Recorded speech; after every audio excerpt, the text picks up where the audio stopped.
We had a brief stay with Getachew Reda, a high-ranking member of Tigray People's Liberation Front, on this new alliance. Here's what he had to say. We're joined today by Getachew Reda, Executive Committee member of TPLF. Thank you, Getachew, for joining us. You're welcome. So Tigray's People Liberation Front and Oromo Liberation and 7 other parties signed an agreement yesterday to form an alliance of federal and confederal forces. What is the aim of this new coalition? Well, the aim is to bring all the forces together who have a vested interest in seeing a stable, peaceful transition in Ethiopia in a post-Abiy administration. And it's also aimed at or coordinating our efforts at holding some kind of inclusive national dialogue that would prepare grounds for a new political dispensation in Ethiopia that could deal with the fallouts of the fascistic regime and its efforts to wreak havoc in the country.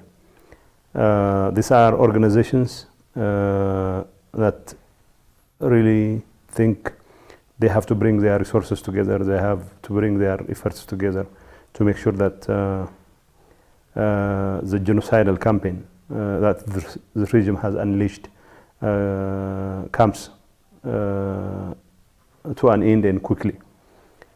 We don't have a common political program. We don't have a common ideology or anything other than the fact that we have the best interest of our people at heart. That's pretty much our aim. Okay. Is there room for other like-minded parties to join the coalition? Yes, this is just a start. We know that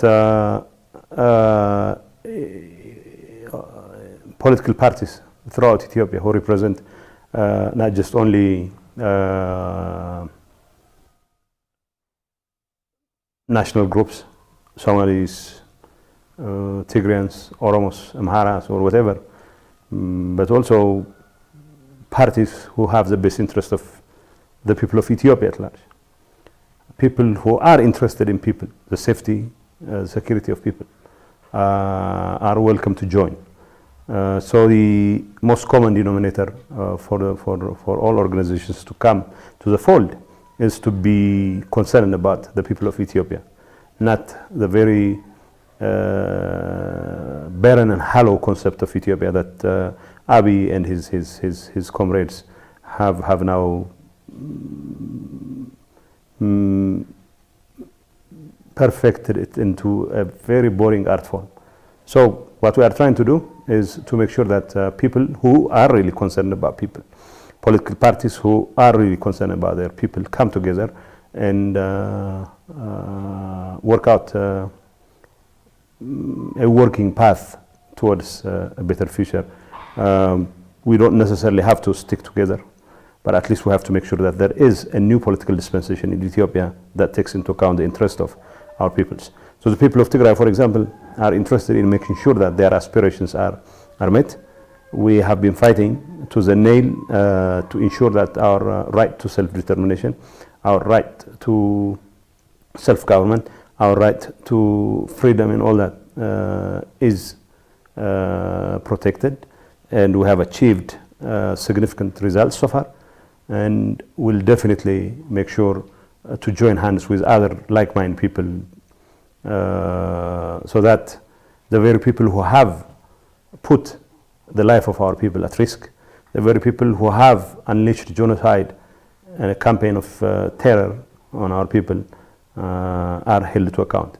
And we know for a fact there are a number of political organizations, a number of national groups who are interested in making sure that such an outcome, to make sure that such an outcome is a reality, and we are joining hands with people. So anyone, any organization who has the best interest of Ethiopia, Not just Ethiopia, but also the people of Ethiopia are welcome to join us. Of course, it's only a beginning. It's not a forum where we intend to parcel out power amongst ourselves. This is a forum where people who care about their people come together and decide on how to deal with the problems of their people together. And to the extent that there are people who are worried about that there are people who really worry about people in Ethiopia, the Ethiopian people, they can come together and join us. Was the alliance formed in anticipation of a dramatic change in the political atmosphere? In other words, what can be expected in the next few weeks of this conflict? Well, look, I can address this question either of two ways. For one thing, the fact that we've been fighting a very determined fight against tyrants, against genociders, simply means that we have to bring about a quick end to the predicament that Ethiopia finds itself in. As far as my organization, TPLF, and its government go, we've been fighting this war for well over a year now. I mean, at least as far as the fighting goes. Although we've been under some kind of blockade or another for the last 3 years, at least the past year, it has been an openly declared genocidal campaign against the people of Tigray. So we've been fighting to the nail to reverse fortunes. We still have a long way to go before we could liberate every square inch of Tigray territory. Yes, still people in the western part of Tigray are still under occupation by Amhara expansionist forces, to a certain extent by also Eritrean forces. These are realities we have to work towards changing, and we'll change those facts on the ground, definitely. And the people of Tigray have been under siege, under blockade by Abiy Ahmed, who failed to ensure the submission of the people of Tigray through the use of weapons. He's been trying to achieve that through hunger and starvation imposed on our people. Children are dying. So we have been waging a very heroic struggle to put an end to such a campaign, and we've been wildly successful as far as that campaign is concerned. That's part of our struggle is concerned. So we have had an alliance with the Oromo Liberation Army, OLF, OLA, OLF, and as of late we've been coordinating our efforts and even coordinating our military campaigns in many parts of the country. And we expect these campaigns to bear fruit very soon. So we expect our campaign to result in success, and we're pretty confident in that. But there are also organizations who have been involved in similar ventures, similar exercises. So the fact that we are joining hands is as much in anticipation of something around the corner, as much as it is in anticipation of the need for our organized efforts to bring about that change itself. So it's not just about expectation of that change that brought us together, but also the fact that we need to bring about that change that brought us together. That's pretty much why we are joining hands. So what's the difference with the alliance formed now and the EPRDF coalition formed in 1991?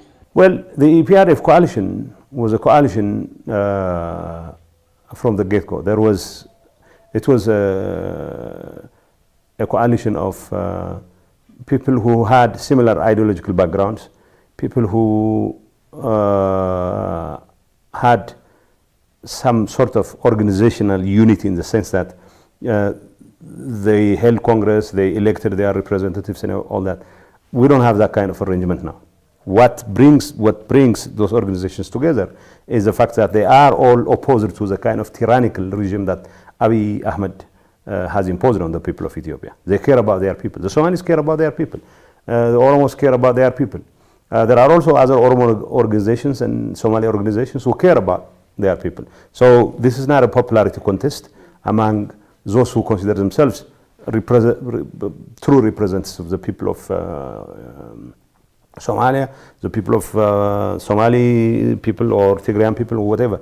This is an organization whereby people who at the very minimum consider Abiy Ahmed's tyrannical regime as inimical to the very existence of the Ethiopian people as a common denominator. Okay. In the case of EPRF, it was a question of bringing together people who not just had a common enemy but also common ideology. So we're not worried about ideology at this point in time. Ideological issues as organizing principles can take center stage once we have dealt with this regime, which is now threatening the very existence of the Ethiopian state. Okay, once we deal with the tyrannical regime, I think these organizations would also come together to chart a new path towards an all-inclusive national dialogue. I'm not saying this has been worked out. What we are trying to do is there is a clear understanding on the part of these organizations that they need to harmonize their efforts towards bringing about a change in Ethiopia. Once that change occurs, there needs to be some kind of transition. That transition can only be successfully engineered as long as there is an inclusive sort of national dialogue. But we'll cross the bridge when it comes to it.